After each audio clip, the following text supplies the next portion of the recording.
Assalamualaikum warahmatullahi wabarakatuh dan salam sejahtera kepada semua penonton di media sosial Pustakaan Negeri Sarawak. Baiklah, bersempena dengan Sarawak Authors Festival, seperti yang episod sebelum ni kita bersiaran untuk Sarawak Authors Highlight. Untuk kali ni, episod kali ni kita bersama-sama dengan seorang pendidik. Dalam pendidik, beliau juga merupakan seorang penulis, iaitu Cikgu Chua Kim Hua. Selamat datang, Cikgu. Ya, terima kasih. Salam sejahtera, salam perpaduan. Boleh saya, sebelum kita teruskan, boleh saya terlebih dahulu ingin merakamkanlah penghargaan Silakan. kepada Pustakaan Negeri Sarawak atas jemputan untuk menjadi salah seorang daripada ahli panel dalam program Sarawak Authors Highlight ini, sempena program Sarawak Authors Festival 2022 akan diadakan pada 27 hingga 29 Oktober. Dan terima kasihlah kepada Encik Haziq daripada Dewan Bahasa Pusaka lah. Okey, Cikgu. Kita untuk program ni kita nak bawa penonton untuk lebih dekat dan kenal dengan karyawan-karyawan di negeri Sarawak ni kan. Okey, Cikgu, boleh tak Cikgu ceritakan sikit? Cikgu ni asal dari mana, Cikgu? Saya sebenarnya berasal dari negeri Perak. Perak? Tapi sudah 31 tahun saya berada di Sarawak. Oh, okey. Saya berkahwin dengan orang Sarawak. Okay. Tapi baru ni saja saya dapat kerakyatan saya lah sebagai orang Sarawak. Memang gembiralah saya tunjukkan kepada anak saya, kepada suami saya lah ya. Jadi sebenarnya saya ni adalah mantan pensyarah kanan dari IPG Kampus Batu Lintang yang baru bersara Oktober ni nantilah kita pada 13 Oktober saya genaplah 1 tahun bersara wajib kalau wajib. Boleh sebenarnya saya nak teruskan, tapi apa nak buat kan, dia bersara wajib dan saya telah berkhidmat dalam sektor pendidikan selama 31 tahun 3 bulan dan 12 hari lah. Maksudnya 31 tahun tu 1 tahun di Perak, 30 tahun tu di Sarawak. 30 tahun 9 bulan di Sarawak. Jadi stesen pertama saya sebenarnya di Kuala Lumpur, di sekolah di Kuala Lumpur. Hanya lebih kurang 5 bulan sajalah. 5 bulan, lepas tu terus ke Sarawak. Selepas tu saya memohon berpindah ke Sarawak mengikut suami saya lah yang balik ke Sarawak. Jadi posting pertama saya di Sarawak adalah di SMB Sacred Heart Sibu.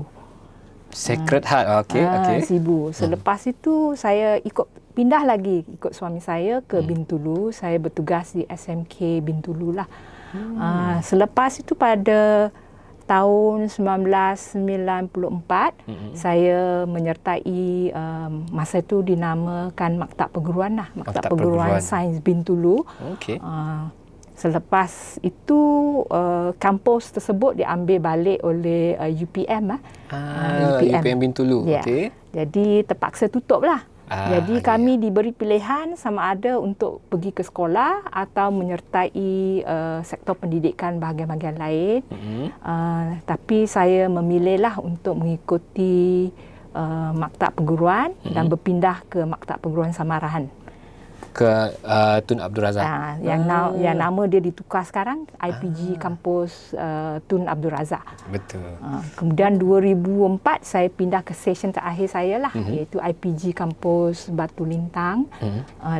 Sehinggalah tahun lepas lah saya bersara.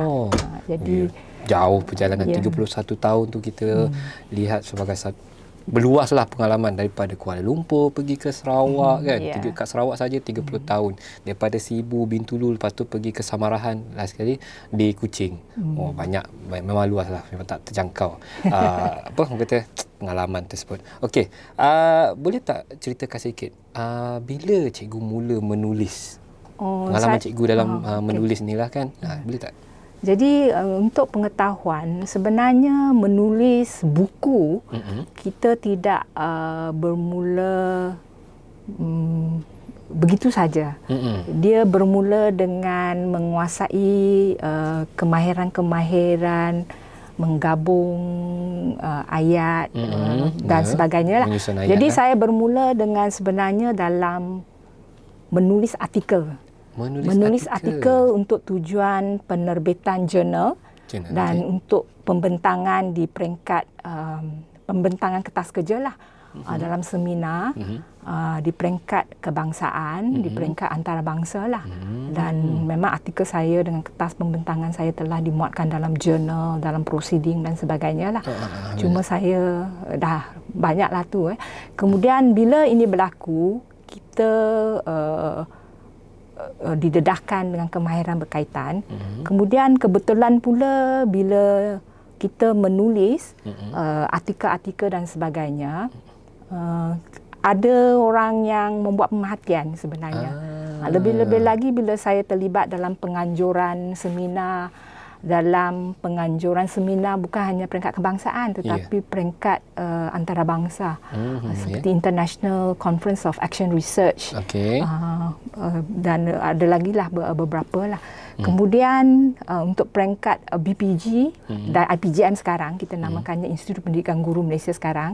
Jadi apa yang berlaku ialah saya juga terlibat dalam menulis modul-modul untuk program seperti kursus perguruan lepas ijazah, di mana kita menghasilkan modul-modul secara pasukan lah, secara kolaboratif dengan pensyarah-pensyarah pendidik guru lain lah di seluruh Malaysia. Jadi daripada situ kita pelajarilah kemahiran menulis dan sebagainya, apa yang perlu ada, apa yang tak perlu ada kan.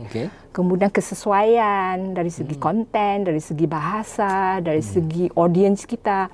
Jadi daripada situ kita dapat ilham lah. Lebih-lebih lagi bila kita ada rakan-rakan kata kenapa tidak menulis ya. Kemudian pada masa yang sama saya sebenarnya memberi kuliah juga berkaitan dengan penyidikan tindakan. Contohnya untuk 3 buah buku ini berkaitan dengan penyidikan tindakan. Dan dalam bidang saya, bila saya buat ijazah sarjana di peringkat masters di UNIMAS, saya memang berminat dalam bidang perkaedan, iaitu metodologi. Dalam penyidikan tindakan. Pada masa itu memang kita tak nampak ramai orang yang menulis buku berkaitan dengan itu dalam bahasa yang mudah, dalam bahasa Melayu yang mudah, dalam bentuk naratif. Sebab yang ada tu dia menggunakan istilah-istilah akademik, istilah-istilah metodologi yang kadang-kadang bila cikgu dengan pelajar saya bila dia baca, dia macam dia terpinga-pinga lah ya, dia tak faham dan dia meminta penerangan. Jadi saya nota-nota kuliah saya pun saya mula kumpul dan saya perkembangkan dan diolah dalam bahasa yang mudah, dalam bentuk naratif lah, supaya pembaca bila dia baca dia fahamlah apa yang cuba disampaikan, diketengahkan oleh dalam kuliah-kuliah tersebut lah. Jadi boleh tak cikgu beritahu siapa yang mendorong cikgu untuk terus menulis? Dan macam tadi kawan-kawan yang pasukan kan, mesti ada orang lain yang mendorong cikgu juga. Siapa untuk terus menulis? Mungkin ahli keluarga, mungkin ketua bahagian cikgu, siapa? Sebenarnya semua pihak berkaitan yang disebut oleh Encik Haziq itu memang memainkan peranan. Tapi keluarga saya jugalah, mereka kata walaupun mereka tidak faham apa yang saya buat, tapi mereka tahu macam nyala rasa saya. The passion that I have berkaitan dengan penyidikan tindakan. Lepas tu mereka pun galakkanlah, dan saya dapat sebenarnya motivasi. Kadang-kadang kita menulis, kita putus asa sebab idea dia hilang kan. Cetusan idea tak ada. Jadi bila kita ada keluarga bersama memberi sokongan, jadi kita semangat itu naik balik, kreativiti itu datang balik. Jadi saya juga sebenarnya bukan hanya menulis. Menulis ini kita boleh dapat daripada teori, iaitu melalui bacaan. Tapi saya dapati teori-teori ini memang yang tidak menarik perhatian pembaca. Jadi apa yang saya buat ialah saya cuba imbas balik pengalaman saya bila saya mengajar, memberi kuliah kepada pelajar saya, siswa guru saya, dan juga kepada peserta kursus dan bengkel yang saya anjurkan untuk bagaimana nak menggunakan buku-buku. Sebab apa, banyak benda dalam buku ni adalah hasil daripada pelaksanaan bengkel dan kursus yang saya adakan. Jadi saya susun dia, saya olah dia supaya dia selari dengan perkara yang ada dalam perkaedahan berkaitan dengan penyidikan tindakan. Jadi di sini laporan, jadi yang dua buku yang pertama ni, ini penulisan laporan dan writing action research report ini, dia menggunakan contoh-contoh daripada yang sebenar daripada siswa guru dan juga daripada cikgu-cikgu yang pernah terlibat dalam penyidikan tindakan, bengkel penyidikan tindakan yang mereka anjurkan, yang mana mereka jemput saya sebagai fasilitator. Jadi yang saya rasa seronok ialah bila mereka dapat hasilkan artikel, dapat hasilkan buku menggunakan langkah-langkah yang walaupun pada peringkat awal tu dalam bentuk PowerPoint. Jadi bila kita kembangkan, kita olah dalam bentuk buku, lain dia punya cara dia lah. Jadi kita masukkan contoh-contoh dan kita kena ikut etika jugalah. Saya bila menggunakan contoh-contoh tu, saya minta kebenaran lah daripada cikgu-cikgu, daripada pelajar-pelajar saya, yang mana saya adalah penyelia mereka. Mereka beri kebenaran. Jadi lepas tu saya hasilkanlah buku ini untuk dikongsi lah. Mesti cikgu ada macam masa tengah menulis tu sampai satu tahap, alamak, apa nak sambung ayat. Mesti cikgu alami kan perkara macam tu. Tapi saya rasa bersyukur bila saya menghasilkan buku yang pertama ni, tidak banyak macam halangan ataupun apa yang kita kata macam writer's block ataupun writer's block. Writer's block. Saya sebenarnya untuk buku pertama ni yang paling bagi saya lah buku sebab dia pertama kan. Jadi writer's block memang saya tidak banyak hadapi sebab dia berasaskan kepada pengalaman saya dan cara disusun dan sebagainya, sebab dah dilatih dari awal lagi. Sebab sejak tahun 1996 saya sudah mendalami bidang penyidikan tindakan ini. Jadi daripada situ dia macam sudah jadi satu rutin langkah-langkah dia. Cuma kita olah, kita kembangkan, kita murnikan supaya mudah dibacalah, mudah difahami. Kira semua benda tu dah ada dalam kepala, tinggal nak diterjemahkan dalam bentuk tulisan dan dibentuk buku. Jadi saya tertarik. Cikgu pun banyak menulis artikel-artikel. Cikgu banyak menulis artikel berkaitan apa lagi cikgu? Selain daripada penindakan. Sebenarnya berkaitan yang artikel yang pertama tu sebenarnya umum berkaitan dengan pendidikan. Teori-teori dalam pembelajaran. Teori pembelajaran. Kemudian saya mendapati bahawa itu kebiasaan. Jadi saya mula berminat dengan laporan dengan penyidikan tindakan bila saya dapati bila dia mula diperkenalkan di Malaysia. Bila saya hadir kursus, yang diberitahu tu dia macam nampak gayanya macam penyidikan yang lain kan, yang konvensional yang lain. Jadi saya tidak puas hatilah, sebab saya kata kalau dia sama dengan penyidikan konvensional yang lain, sudah tentu tidak ada perlunya kursus lagi kan, sebab kita boleh baca sebab dia sama kan. Jadi saya mula dah selongkar. Selongkar. Maksud saya di sini mencari buku-buku penyelidikan tindakan, sebab dia adalah bidang yang baru di Malaysia. Dalam bahasa Melayu memang kurang. Jadi saya terpaksa membaca dalam bahasa Inggeris dan boleh dikatakan artikel-artikel saya yang saya hasilkan tu peringkat awal adalah dalam bahasa Inggeris. Jadi bila saya mula buat penyelidikan, saya mengkaji, saya kumpul data, saya melaksanakan penyelidikan tindakan itu sendiri, baru saya faham apa maksudnya dan macam mana saya nak sampaikan kepada orang lain. Dan pada situlah terdorongnya untuk menghasilkan laporan penulisan laporan penyelidikan tindakan ini. Kemudian saya buat pula dalam bahasa Inggeris. Itulah saya tertarik bila ada dua bahasa. Tapi contoh dia lain. Yang ini bahasa Melayu, matematik, yang ini sains dengan bahasa Inggeris. Contoh-contoh dia. Yang ini bahasa Melayu? Bahasa Melayu dengan matematik. Contoh dia lah. Contoh dia pula sains dengan bahasa Inggeris. Sains dan bahasa Tapi Inggeris. saya berasa ingin merakamkanlah penghargaan kepada pasukan lah lain, ahli-ahli lain yang terlibat juga. Contohnya yang membantu saya menyunting bahasa, yang menyunting bahasa yang mereka kulit buku.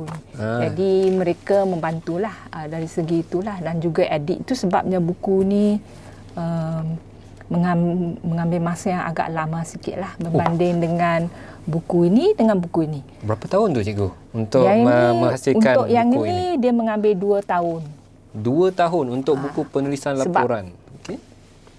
Walaupun kita dah ada nota-nota dia, Betul. tapi kita minta kawan kita bantu penyunting kan, dia Betul. tengok bahasa dia, sunting dia. Tapi saya dimaklumkanlah oleh Dr. Wong, mendiang Dr. Wong, dia kata bahasa dia tak banyak lah, cuma dia memberi saranan lah. Saya mendapat maklum balas lah, yang agak baik dah pada Dr. Wong dengan Puan Teh lah, dari segi bahasa lah. Selepas itu daripada sini saya dapati walaupun dia laporan, tapi bila saya kendalikan bengkel dengan khusus, ada banyak soalan yang masih ditanya tentang apa itu penyelidikan tindakan. Jadi saya kena patah balik. Itu terhasilnya buku ni. Yang ini kemahiran menulis laporan. Okay. Kemudian dia memberi cadangan jugalah dalam bentuk jadual. Dalam bentuk jadual, dan sebenarnya dalam buku-buku ni banyak saya gunakan rajah banyak menggunakan rajah dengan jadual-jadual lah untuk menceritakan lah, sebab saya ingat kalau ayat banyak sangat orang tidak tertarik ya. Jadi saya banyak menggunakan rajah dengan jadual lah untuk 2 buku ni. Kemudian bila saya laksanakan bengkel, patah balik kepada kefahaman, pengetahuan. Yang ini kedua-dua ini kemahiran. Tapi bila ada bengkel, ada orang tanya, saya mulalah pergi ke tajuk buku yang ketiga itulah, panduan pemahaman pendidik. Untuk tujuan pemahaman saja. Kalau yang ini saya menggunakan pendekatan ansur maju, di mana kalau dia nak menulis, dia kena ikut peringkat-peringkat dalam penyidikan tindakan. Dia ada langkah dia. Dia ada 8 bab lah ya. Lepas tu ada langkah-langkah dia. Tapi bila sampai yang ni, saya tidak boleh nyatakan tentang langkah-langkah. Pendekatan dia berbeza pula, iaitu saya menjawab soalan. Menjawab kepada soalan yang cikgu terima semasa pembentangan lah. Jadi ada soalan-soalan yang ditanya tu, contohnya berapa orang yang perlu terlibat dalam penyelidikan ini. Jadi soalan contoh dia lah, bolehkah saya guna alat mengumpul data ni, boleh saya guna ni dan sebagainya. Jadi daripada situ saya mengolah buku ni untuk menjawab soalan-soalan yang saya perolehi daripada bengkel bila saya menggunakan buku-buku ni. Jadi akhirnya berapa lama pula buat buku ni? Ini lebih cepat. Ini lebih cepat lah berbanding yang bulan. Buku penulisan laporan. Ini paling lama. Ini 6 bulan, ini 3 bulan. 3 bulan? Siap tulis, menulis, menyunting dan juga reka letak. Sebab kerana ini dia dah jadi modal dia. Jadi sebenarnya bila kita menulis, kita kalau dah kenal pasti bidang kepakaran kita, kita boleh pecah-pecahkan bidang topik utama tu kepada sub-sub topik dia. Dan daripada situ kita boleh sebenarnya pergi kepada bidang-bidang yang berbeza. Sebenarnya kalau boleh, buku ini juga dia boleh pecah pula kepada pendidik, kepada guru besar, tapi setakat ini saya belum lagi lah. Yang ini umum, hanya untuk pendidik. Jadi sebenarnya bila kita menulis, kita tengok audiens kita. Jadi kita bagi saya mendapati bahawa dalam bidang penyidikan tindakan, kemestian ataupun bukan kemestian lah, adalah satu galakan lah, di Kementerian Pendidikan, di mana dia kendaki kalau boleh pihak pengurusan pihak pengurusan juga buat penyelidikan tindakan melalui IAB kan, Institut Amuddin Baki. Jadi sebenarnya mereka boleh gunakan buku ni, tapi contoh dia tidak berapa sesuai. Contoh yang ini ialah untuk siswa guru dengan pendidik. Ini ya. Cikgu yang mengajar dalam kelas. Yang mengajar mengurus, yang mengajar dalam kelas. Tapi kalau untuk pihak pengurusan tertinggi di sekolah ataupun untuk pentadbir, dia masih boleh menggunakan teori ni, tapi contoh dia lain. Sebab fokus dia lain. Betul. Tetapi inilah yang boleh memberi jawapan kepada fokus yang berbeza tu. Kalau ini lebih kepada sasaran dia, yang ni selain asalkan anda berminat dengan pendidikan tindakan dan anda adalah pendidik, boleh. Sama ada kalau anda adalah guru besar ke, pengetua ke, SISC Plus, School Improvement Specialist Coach, School Improvement Partners, untuk SIP Plus, mereka boleh guna ni. Mereka boleh guna ni untuk faham saja, tapi kemahiran dia lain. Jadi ada beza dia. Sasaran dia memang kepada warga pendidik yang ingin buat kajian ataupun kajian tindakan dan juga nak bagus lagi untuk yang nak bentang paper lah, bentang kertas dalam seminar, apa-apa seminar kan. Yalah, cikgu pun kata cikgu antara pelaksana kepada seminar. Jadi kita boleh gunakan panduan inilah penulisan laporan. Boleh tak saya tahu kat mana, di mana untuk mereka ni, penonton ni nak dapatkan buku ini, penulisan laporan dan juga panduan pemahaman ni? Di mana? Sebenarnya boleh direct lah, secara langsung lah, boleh menghubungi saya. Di sini ada diberikan email saya ya, iaitu penulisan laporan PT 2016 @gmail.com lah. Boleh hubungi saya lah. Mereka kira semua penonton ni boleh dapatkan maklumat daripada penulisan laporan PT 2016 @gmail.com. Jadi akan berhubungan terus kepada cikgu lah. Okey cikgu, saya nak tanya sikit lah. Selain daripada menulis ni kan, cikgu mesti ada hobi lain kan? Takkanlah menulis saja, betul? Apa hobi cikgu? Membaca. Wah. Jadi kena kalau nak menulis perlu membaca. Dan kita kalau boleh membaca pelbagai genre lah. Selain daripada macam kita lihat akademik. Itulah saya lihat cikgu banyak menulis kepada akademik. Cikgu ada tak minat baca genre macam genre lain, genre seram ataupun genre aksi? Apa yang cikgu suka baca? Saya bila masa kecil, saya suka cerita tentang zaman masa saya kecil dulu. Oh, tak apa. Saya sebenarnya bukan berasal daripada keluarga berada. Jadi ada 7 adik-beradik saya yang paling bongsu. Jadi ibu saya ibu tunggal. Jadi apa yang berlaku ialah, disebabkan saya bongsu, saya rasa bersyukur sebab kakak dengan abang saya, mereka kerja dan sebagainya. Dan apa yang berlaku ialah mereka mendapatkan bahan bacaan. Bukannya buku akademik, tapi surat khabar. Surat khabar? Tiap-tiap hari akan ada sekurang-kurangnya 1 surat khabar dalam bahasa Melayu, utusan Melayu pada masa itu, dengan New Straits Times. New Straits Times, okey. Kemudian pada hari Ahad, wajib kena ada sekurang-kurangnya 5 surat khabar. 5 surat khabar? Straits Times, Star, kemudian utusan Melayu, kemudian dengan 2 lagi itu. Jadi kami akan beli dan akan bertukar-tukar. Dalam keluarga akan membaca. Jadi semakin lama kita akan didedahkan dengan dewan pelajar. Dan kakak saya pernah bekerja di kedai buku. Jadi disebabkan kerana kami bukan daripada keluarga berada, kakak saya dapat beli bahan bacaan dewan pelajar, dewan bahasa pada harga yang adalah diskaun dia kan. Jadi daripada situlah kita mula membaca dan sebagainya. Membaca daripada situ. Dan kakak saya mereka meminjam buku. Buku dari pusat sumber di sekolah, dia bawa balik. Saya pun tumpang membaca jugalah. Jadi mula dengan novel-novel romantis. Oh, romantis. Macam Barbara Cartland, kemudian juga ada Enid Blyton.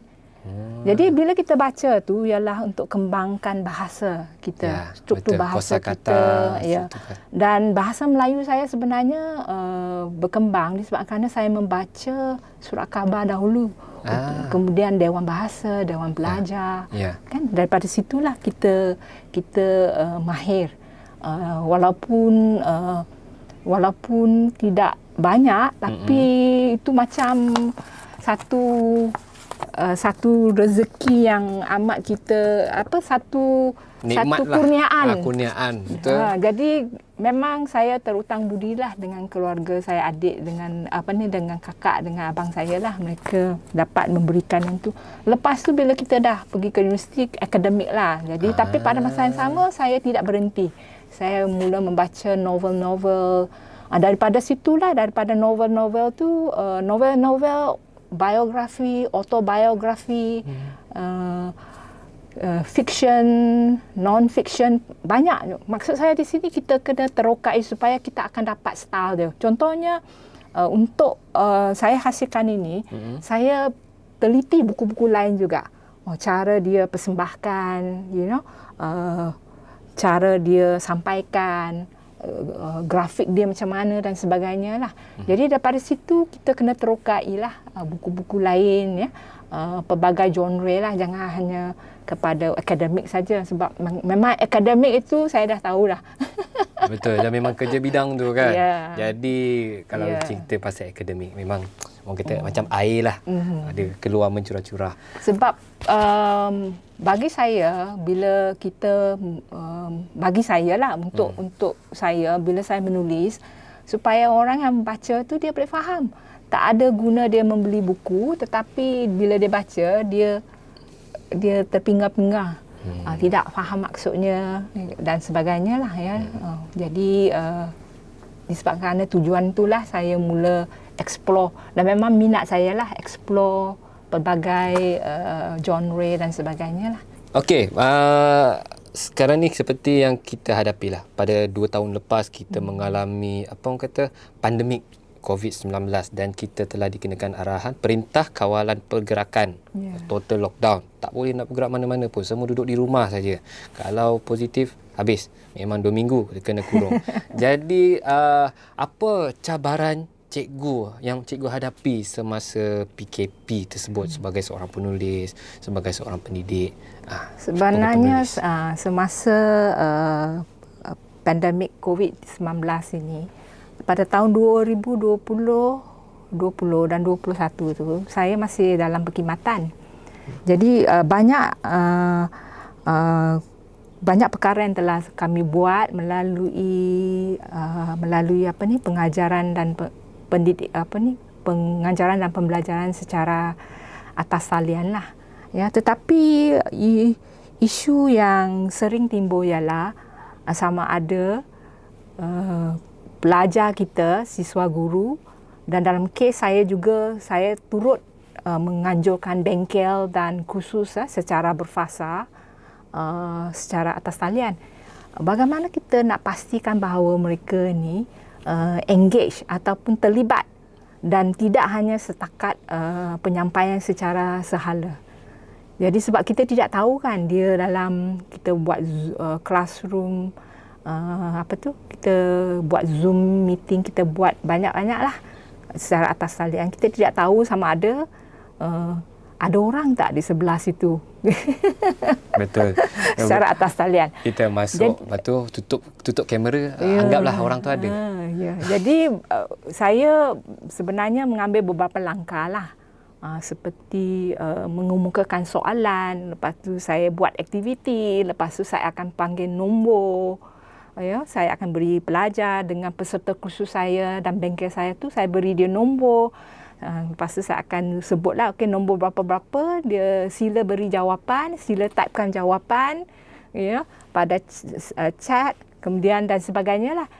Dan ada lagi lah langkah-langkah lain supaya kita melibatkan mereka lah dalam interaksi kita tu secara atas maya, secara atas talian. Jadi cabaran itu memang adalah. Dalam menulis, cikgu mesti nak dapatkan bahan.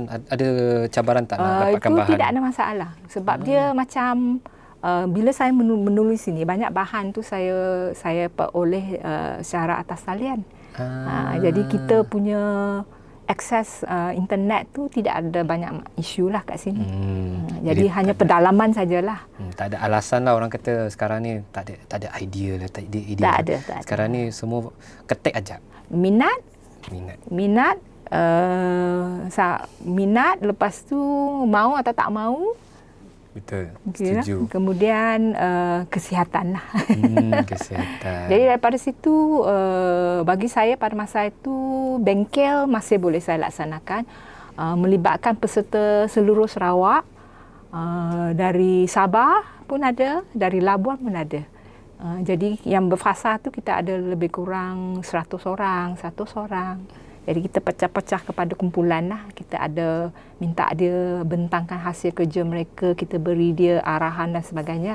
Jadi itu antara beberapa langkah yang saya ambil lah untuk menghadapi cabaran. Bagi saya sebenarnya perubahan dari segi cara kita bekerja tu tidak banyak, ya.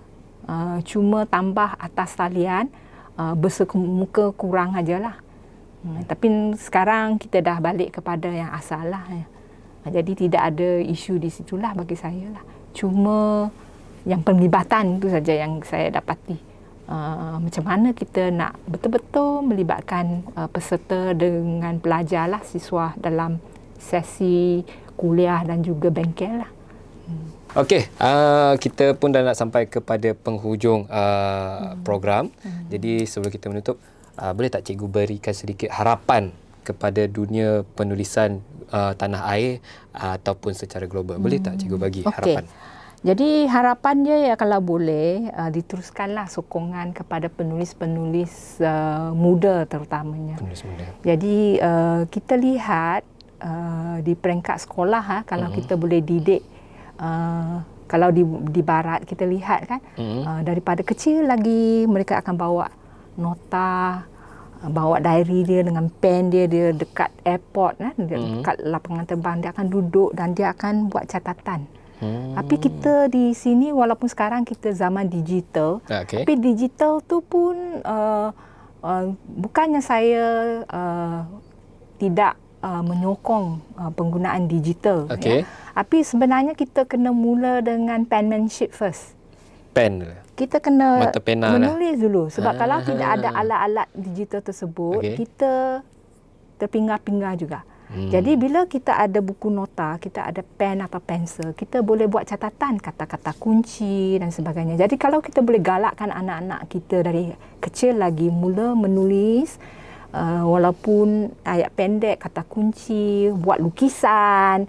Sebab buku saya yang keempat tu lebih kepada infografik. Jadi kita boleh sebenarnya melukis. Jadi anak-anak muda ni kalau kita boleh asah dari awal dia mula melukis, kemudian dia boleh menulis, membentuk ayat, membentuk frasa, ayat dan seterusnya, dia boleh buat karangan pendek. Dan dari situlah kita tengok budaya menulis itu boleh berkembang. Ya. Jadi di barat memang dia banyak menulis mula daripada situlah. Kemudian pada masa yang sama kita perlu galak self-publish. Self-publish maksudnya macam terbit sendiri. Untuk 3 buku yang ni saya self-publish, saya yang terbit sendiri. Kalau yang pertama tu memang terbitan IPG lah, tapi yang ini saya sendiri self-publish. Sebab apa? Sebab apa ada kreativiti dia. Kita galakkan kreativiti dia. Dan sebenarnya kalau boleh penulis self-publish ini dipromosikan jugalah, bukan hanya daripada Dewan Bahasa. Memang Dewan Bahasa memainkan peranan yang penting juga untuk mereka yang perlukan bantuan. Dewan Bahasa boleh memberi sumbangan lah. Tapi untuk yang self-publish pun kita sebenarnya boleh digalakkan oleh Dewan Bahasa tu. Sebab dia ada tata cara dia. Kemudian program-program seperti yang dianjurkan oleh Pustakaan Negeri ini boleh kita sebenarnya teruskanlah di masa yang akan datang. Dan kalau boleh pembaca, kalau boleh dia boleh belilah buku-buku penulis tempatan. Dia memudahkan lagi akses untuk menjual lah. Kita banyakkan akses. Jadi penulis-penulis Sarawak tu perlu kita ketengahkan, tonjolkan. Tonjolkan. Jadi dalam program-program sebeginilah Sarawak Authors Festival ni lah kita ketengahkan. Semacam program ini jugalah Sarawak Authors Highlight. Kita mengetengahkan penulis-penulis, karyawan-karyawan di Sarawak yang telah menerbitkan dan menerbitkan karya di Sarawak. Okey, tadi tu kita nak dengar harapan. Sekarang ni kita nak dengar nasihat pula. Nasihat cikgu kepada penulis-penulis baru yang nak masuk ke dalam dunia penulisan. Apa nasihat cikgu? Pertama, jangan mudah putus asa. Terus menulis. Bila ada idea, bila ada cetusan idea tu, ada inspirasi, buat catatan. Sekarang disebabkan kita ada handphone kan, betul, ada telefon bimbit, kita boleh sebenarnya kalau orang dewasa memanglah kita boleh tapi kalau kanak-kanak dia boleh sebenarnya membership lah, macam saya kata, dengan ada buku nota. Tapi biasanya saya akan suka laka-laka dulu, kemudian bila ada inspirasi seterusnya, sebab menulis itu kadang-kadang kita menghabiskan masa lebih kurang 1 jam, 2 jam, sampai 1 hari untuk kita siapkan nak tulis ayat dia, baru kita kembangkan. Mula dengan kata-kata kunci dulu, lepas tu kembangkan. Terusnya kalau boleh jangan tinggalkanlah dapat pandangan perspektif orang lain, jangan syok sendiri. Jangan syok sendirilah. Kena juga dengar jugalah ulasan daripada orang. Buat pemerhatian, kumpul data, kaitkan dengan pengalaman. Bila buat buku tu jangan hanya kepada teori, kalau boleh, kalau ada pengalaman, you share your story, kongsi cerita sendiri ke, ataupun satu peristiwa yang mempunyai impak kepada masyarakat dan sebagainya, mungkin kita olah dalam bentuk naratif dan sebagainya lah. Mungkin ada orang tidak setuju dengan cara yang saya sebutlah, naratif. Tapi kalau kita hendak menarik lebih ramai orang membaca, cerita-cerita yang mudah difahami itu lebih menarik perhatian. Kemudian terus membaca juga buku yang ditulis oleh orang lain, dalam pelbagai bahasa dan sebagainya lah. Kemudian boleh meneroka penggunaan digital dalam penulisan. Betul, sekarang ni kita pun banyak e-book e-book kan. Jadi kena menerokalah peluang-peluang untuk menulis dan juga berkarya. Okey, baiklah, itu sahaja sesi kita bersama dengan Cikgu Chua. InsyaAllah kita akan bertemu lagi dalam, mungkin dah boleh bertemu di Pustakaan Negeri Sarawak sempena dengan Sarawak Authors Festival. Baiklah, sekian sahaja. Wabillahi taufiq wa hidayah. Wassalamualaikum warahmatullahi wabarakatuh.